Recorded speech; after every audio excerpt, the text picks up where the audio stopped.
When Alberto Escobar drives his truck at night, he always checks who's in the car behind him. Y obviamente yo he sufrido 3 asaltos, disparos de por medio, y el último me secuestraron y me fueron a abandonar a unas minas. It's not Escobar that the gangs are after. What they want is his cargo, and he says they'll do whatever it takes to get it. Y me percaté de que venía un carro atrás de mí, pero con estrobos como si fueran ministeriales, como si fuera policía. Y cuando me paré, se bajaron 2 tipos con armas largas. Cuando me bajaron, me dijeron, no, pues ya te la sabes, ¿a qué venimos? No digas nada y no te va a pasar nada. Escobar isn't transporting drugs, guns, or gold. He's carrying medical-grade oxygen tanks used to help keep the sickest COVID-19 patients alive. El oxígeno hoy en día es oro molido para la delincuencia. Ahorita en menos de un mes se han robado aproximadamente 8 camiones cargados de oxígeno.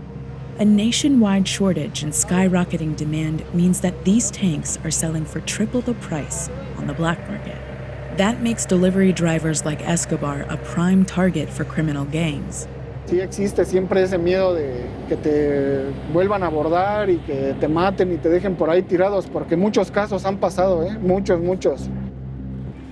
Mexico is in the grips of a lethal second wave of the pandemic. Now has the 3rd highest number of fatalities in the world. In February alone, almost 28,000 people died here. Cases are so overwhelming that the country is running out of oxygen tanks.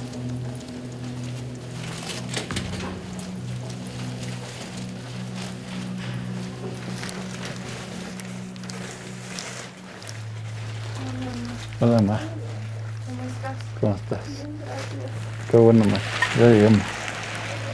Sí. Le trajimos el tanque y están rellenos. 61-year-old Maria Felix Apongo is lucky to have these few canisters. They're her only lifeline. The struggle now is keeping them filled. Pero sí es muy duro. Duro y carísimo. Apongo tested positive in January while she was caring for her mother, who was also sick with COVID-19. Her mother died a month ago. Now, her children are looking after her as she fights for her own life. Comenzamos. Respiramos 2 segundos, mantenemos. Mantenemos 1, 2, 3, 4, sacamos, descansamos. Apongo needs at least 16 small and large oxygen tanks per week to help her breathe. She should be in a hospital, but they're already overwhelmed. And like many Mexicans, Apongo's family is worried that once she's admitted, she might never return. Al menos aquí tiene 4 personas que de verdad mi mamá tenía la atención completa de lo que requirieran. En la parte de atrás o enfrente. Ahí donde está tu mano en el reloj. Sí. Nos ha costado sudor, llanto, económicamente también. Se vuelve una constante el tener que estar yéndote a formar a cada rato por tanques, mañana, tarde y noche. Nosotros lo hemos visto, o sea, hay gente que de verdad sufre hasta para conseguir un tanque de oxígeno chico, rellenarlo, pero porque no tienen ese poder adquisitivo. Many Mexicans don't trust doctors, so they're opting to stay home with their families.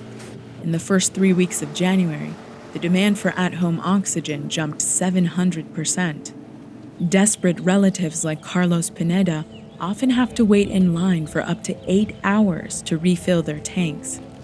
Al día rellenamos dos tanques de estos chiquitos y cada tercer día el grande. Entonces es bastante costoso, la verdad. Pineda has already spent over $5,000 on oxygen tanks and refills for his mother and grandmother. Others in need of tanks have been forced to turn to the black market. Un día mi primo ya se puso muy malito entre sus hermanos y encontré un anuncio de un cliente que tengo diciendo que él vendía un concentrador de oxígeno.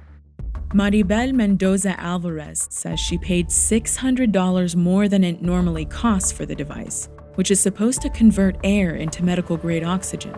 She was desperate, but the concentrator she bought almost killed her cousin.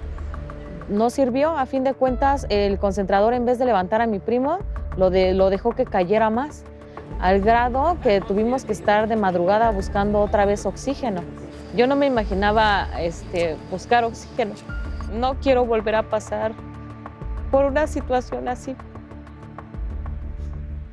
Mendoza Alvarez is not the only one who's been scammed. Online, there are thousands of posts advertising canisters.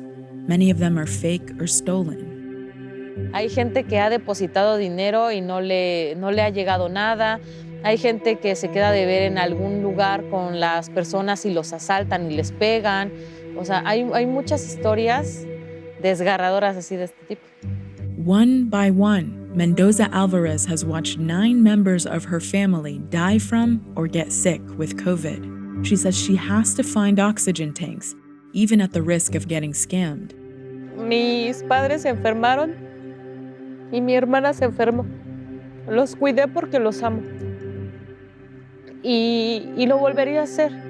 Yo creo que el gobierno ha tratado la pandemia en México como un juego. Porque si no me explico, o sea, ¿por qué no hay ayudas?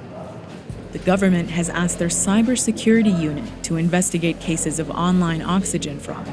Every day we're checking all these people that are trying to put up frauds and false pages, and that we're taking them out. That's why there's so many thousands of them already out. And they try it again the next day, but we're there the next day also. But when we asked the officers what was happening to the alleged scammers, they didn't know. Neither did the Attorney General's office.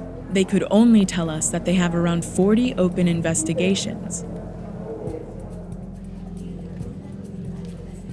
Agradecemos tu colaboración con esta campaña de vacunación. With the release of the vaccine, Mexico has already seen multiple thefts of the highly sought-after shot. It's gotten so bad that the Army has taken charge of transporting and guarding the vaccines. Apongo still hasn't come to terms with the loss of her mother. The only thing her children are focused on is keeping her alive. No le hemos permitido y ni ella se ha dado ese tiempo para sufrirlo. Ya habrá su momento en que mi mamá pueda, pues digamos, ir a sentir esa pérdida, pero en este momento ella sabe que no es el momento, que tiene que estar concentrada en ella. Era muy buena mi madre. Alegre. Chistosa a veces. Y hablaba yo con ella por teléfono. Ella también me decía 3 veces, bye, bye. Y al último le decía yo, adiós. Y ella también me decía, adiós. Ahora ya no tengo a quien decirse. ¿Cómo no me la dejó Diosito? Un poquito más para que me la vacunara.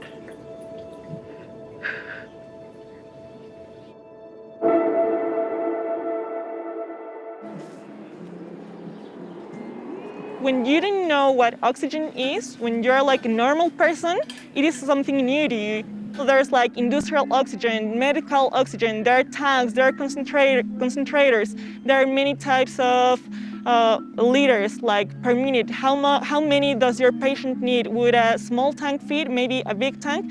And it's a lot of information and you have to find it right now and you know which places are like safe. So I have the idea of this web page where you can find the information easily with stores that are safe and that have the information. It's a very good help. Naoli Garcia Galvez decided to launch this website after learning that patients at her parents' practice were having trouble finding a legitimate source to buy and refill oxygen tanks. We come in close contact with patients who ask us, do you know where I can find oxygen? And there are in media these long lists where there are like around 80 places. There's only the name and the number, but you don't know which places do have oxygen and which don't have oxygen. Listing and vetting legitimate sources quickly became an overwhelming task, so she put out a call for help on Facebook and got dozens of responses.